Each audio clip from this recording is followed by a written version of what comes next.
You're good. Well, let me tell you about the bane of my existence right now, and that is the LSAT, like Robbie was kind of pointing out.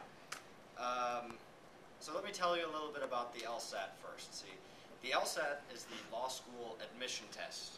It's what you have to take in order to get into law school, so I have to take it.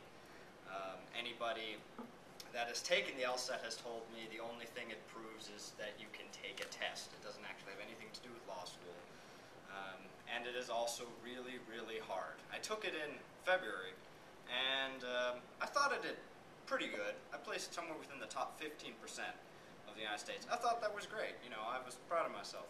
But it's nowhere near good enough, and that's the depressing part. So not only has the LSAT, you know, taken that from me, but it took my spring break. And that's what this is really about, my spring break.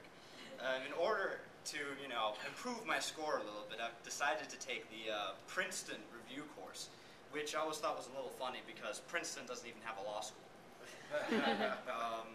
But, you know, I want to get a couple more points, so I decided to take this review course that meets 3 times a week, 3 hours at a time for 3 months. So it's pretty intense, and for some reason they decided to start right in the middle of spring break. So I was stuck here reviewing for the LSAT. The LSAT has 3 sections on it. One which is logical games, which they give you all sorts of conditions and you have to try to figure it out. That section is actually kind of fun. But some of the other games, some of the other sections, not nearly as fun. If you remember from the SAT, reading comprehension, that makes a dreaded comeback.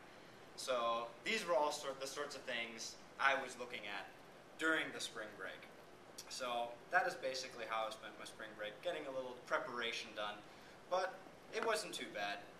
I wouldn't recommend it, but it was necessary, and hopefully it'll help me do better next time.